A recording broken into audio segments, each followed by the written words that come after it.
দেখতে বন্ধু। দ্বিতীয় বিশ্বযুদ্ধের পরে ইহুদিরা যখন পৃথিবীতে বিচ্ছিন্ন হয়ে গিয়েছিল, ব্রিটেন এবং যুক্তরাষ্ট্র যুক্ত করে সেই ফিলিস্তিনের মাটিতে তাদেরকে জায়গা দিয়েছে দেখতে বন্ধু।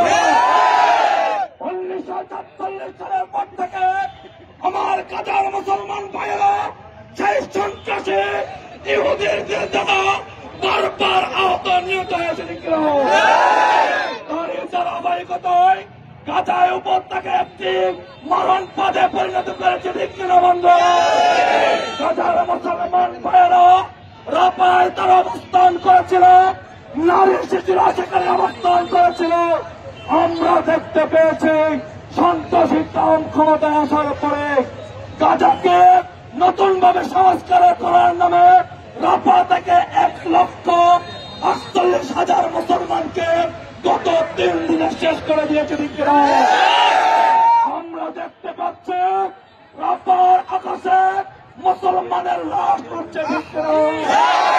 আজ পৃথিবীর মাটি মানুষ, আজ পৃথিবীর মানচিত্র মুসলমানের রক্তে দুর্গন্ধ হয়ে গেছে দিকেরা। পৃথিবীর ইতিহাস করে মুসলমানের রক্ত বৃথা যেতে পারে না। এই ইহুদি জাতিকে মুসলমান ছেড়ে দিল।